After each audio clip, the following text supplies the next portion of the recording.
हम लोग सप्तम भाव पर चर्चा कर रहे हैं पिछले कुछ सत्रों से। आज हम लोग द्वित्रियाधिपत्नी योग, दो तीन या बहुपत्नी योगों के ऊपर बात करेंगे। यद्यपि समाज में हम लोग देखते भी हैं, है ना, यद केशांचित जनानाम पत्नी द्वयम पत्नी त्रयम अपि भवति। दो दो पत्नियां भी होती हैं, तीन पत्नियां भी होती हैं। यद्यपि प्राचीन काले तो इयम अधिक पत्नी परंपरा आसीत। प्राचीन काल में तो इससे अधिक ज्यादा की पत्नियों की परंपरा रही है। राजाओं के मामले में तो बहु विवाह देखे गए हैं। आजकल इस तरीके के संबंध नहीं देखे जाते। यद्यपि जो संबंध विच्छेद की प्रक्रिया जहां होती है वहां पर उसका भोग करने के बाद में दूसरी पत्नी या तीसरी पत्नी, इस तरह के केस हमको आज भी देखने को मिलते हैं, है ना। यद्यपि द्वि त्रि पत्नी युक्ता जना न्यूना दृश्यन्ते। न्यूना दृश्यन्ते अर्थात बहुत कम दिखाई देते हैं, है ना। और भारतीय संस्कृति तो कहती है कि भाई एक के साथ ही संबंध रहे तो वो ज्यादा अच्छा है, वैज्ञानिक भी है। और यद्यपि विदेशों में इस तरीके की परंपराएं हैं, आज भी हैं, वहां तो एक एक साल दो दो साल विवाह चलते हैं। और पत्नियां जैसे हम लोग वस्त्र बदलते हैं, वहां पर विदेशों में पत्नी पत्नी ये लोग बदलते हैं इस तरह से। खैर, तो मैंने बृहत्पराशर होरा शास्त्र में इस विषय के ऊपर बहुत कुछ लिखा गया है। मैं उसको बता देता हूँ। इसके बाद सत्र को हम जल्दी समाप्त करेंगे, क्योंकि कुछ लोगों ने निवेदन किया है कि आज जो परीक्षा होने वाली है बृहत्पराशर होरा शास्त्र पर आधारित, उसमें वो प्रतिभाग कर रहे हैं। तो कह रहे थे कि जल्दी छोड़ दीजिएगा आज। तो ठीक है, हम ये ही प्रकरण पूरा करके और ठीक 9 बजे से हम परीक्षा का आयोजन करेंगे। जो भी प्रतिभागी इस परीक्षा में सर्वाधिक अंक प्राप्त करेंगे उनको 2100 रुपये का प्रोत्साहन उनको दिया जाएगा। हमारे सत्र में ज्योतिष पढ़ने के अलावा आपको धन लाभ भी होगा। तो खूब मेहनत करिए, उन्नति आपकी होगी। तो आज की कक्षा का हम विधिवत प्रारंभ कर रहे हैं। सप्तम भाव का जो प्रकरण है द्वित्रियादि पत्नी योगा, क्या लिखा है बृहत पाराशर में कि नीचे पापरक्षगे वापी सपापे च कलत्रपे क्लीवग्रहे सप्तमस्थे द्विभार्यो जायते नरः। नरः द्विभार्यः जायते। कदा जायते भाई? यदा कलत्रपे नीचे भवति अथवा पापरक्षे भवति। नीच राशि में जब हो कलत्र अधिपति, अथवा वो पाप राशि में चला जाए, पाप ग्रहों के साथ चला जाए, तदा जातकः द्विभार्यः जायते। तब जो जातक होता है, भार्य संस्कृत में, हिंदी में उसको पत्नी कहते हैं, दो पत्नी वाला हो जाता है। और क्लीव ग्रहे सप्तमस्थे एका निवार शर्ता भी अस्ति। किमस्ति कि क्लीव ग्रहे सप्तमस्थे। क्लीव ग्रह, क्लीव किसको कहते हैं? नपुंसक। नपुंसक ग्रह कौन है? बुध है। तो बुध जो है बुध वो सप्तम बुध भाव शनि। में स्थित हो जाए। यदा बुधः सप्तमस्थे तदा एषः योगः जायते, कि नर जो है वो द्विभार्या वाला हो जाता है। देखिए, इसको मैंने जन्म पत्रिका में आपको दिखाने का प्रयास किया। ये द्विभार्या योग की एक जन्म पत्रिका है। इसमें देखिए आप, सप्तमेश जो है वो कौन है? शुक्र है। सप्तमेश का ही एक दूसरा नाम है कलत्रप। कलत्र के पति, कलत्र भाव के स्वामी। ठीक है, सप्तम भाव का एक नाम कलत्र भाव भी है, जाया भाव भी है, भार्या भाव भी है, अनेकानि नामानि संति। तो सप्तम भाव के जो स्वामी हैं शुक्र, वो पाप ग्रह के साथ बैठे हैं। और दूसरा क्या था? क्लीव ग्रहे सप्तमस्थे, है ना। तो जो क्लीव ग्रह है, नपुंसक ग्रह है बुध, वो सप्तम भाव में बैठा हुआ है। तो दोनों शर्तें पूरी हो गई ना। सप्तमेश पाप ग्रह के साथ हो गया और सप्तम भाव में क्लीव ग्रह उपस्थित हो गया।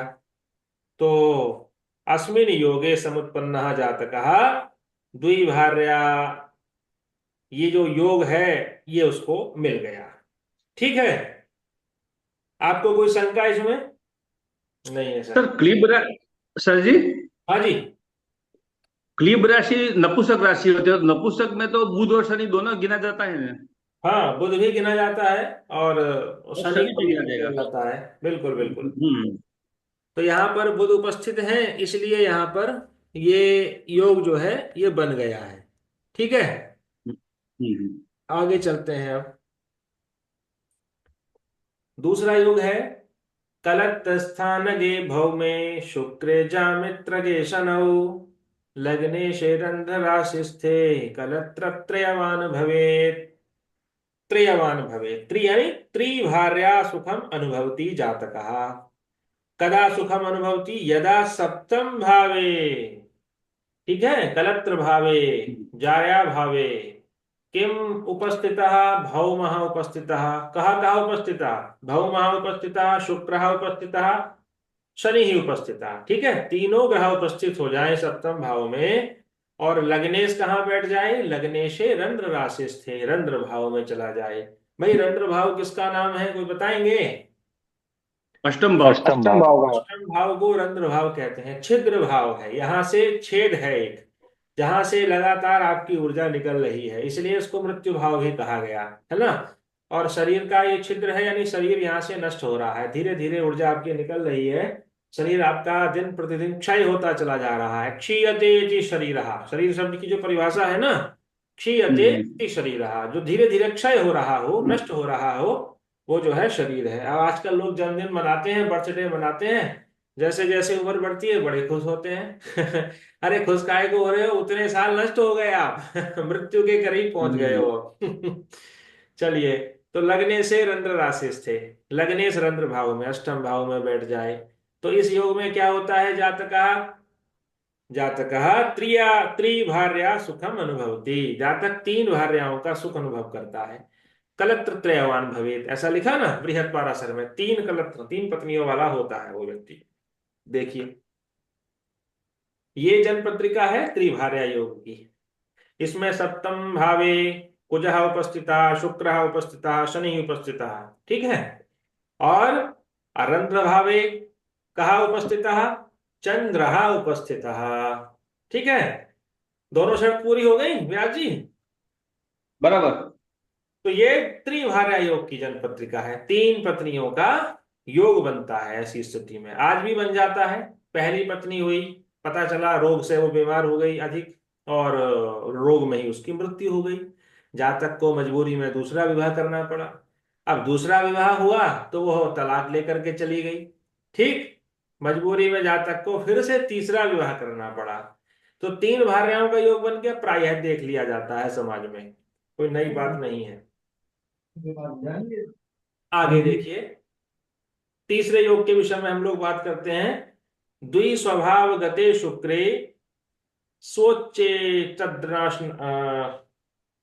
तद्राशिनायके दारेशे बल संयुक्ते बहुदार समन्विता।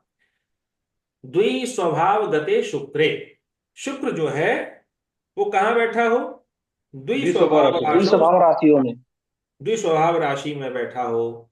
द्विस्वभाव, जिनके दो स्वभाव हैं, जो चर भी हैं और स्थिर स्वभाव भी हैं, है ना। राशियों का जो वर्गीकरण किया गया वो तीन प्रकार से किया गया है। चर राशियां हैं, मेष है, कर्क है, तुला है और मकर है, ये चर राशियां कहलाती हैं। इसी तरह से वृषभ है, सिंह है, वृश्चिक है, कुंभ है, ये स्थिर राशियां कहलाती हैं। और मिथुन है, कन्या है, ठीक, धनु है और मीन है, ये सब द्विस्वभाव राशियां कहलाती हैं। तो शुक्र जो है वो द्विस्वभाव राशियों में बैठा हो, यानी या तो वो बैठा हो मिथुन में, या वो बैठा हो कन्या में, या वो बैठा हो धनु में, अथवा मीन में बैठा हो। स्वच्चे तद्राशि नायके, तद्राशि नायके, स्वच्चे स्वभाव में हो, अपनी स्वराशि में हो। ठीक है, द्विस्वभाव राशि का जो स्वामी है, उस राशि, तद राशि नायके, उस राशि का स्वामी, किस राशि का स्वामी, जिस द्विस्वभाव राशि में शुक्र बैठा हुआ है, उस द्विस्वभाव राशि का जो स्वामी है वो क्या हो, स्वच्चे, अर्थात स्वराशि का उच्च हो, या वो उच्च उच्च राशि का हो, राशि। उच्च राशि। है ना। दारेश से बल से संयुक्त, और दारेश कौन है भाई, सप्तम भाव का जो स्वामी है वो बल संयुक्त भवती, बलवान हो। तो ऐसी स्थिति में बहुधार समन्वितः, अर्थात जातक जो है वो जातकः बहुपत्नी युक्तः भवति, जातक बहुत पत्नियों से युक्त हो जाता है। देखिए ये जनपत्रिका है बहुभार्यायोग की। पहली शर्त देखिए, क्या था पहला शर्त कि द्विस्वभाव गते शुक्रे, शुक्र द्विस्वभाव राशि में चला गया हो। ध्यान से देखिए आप यहाँ पर, शुक्र द्विस्वभाव राशि में उपस्थित है, मिथुन राशि में।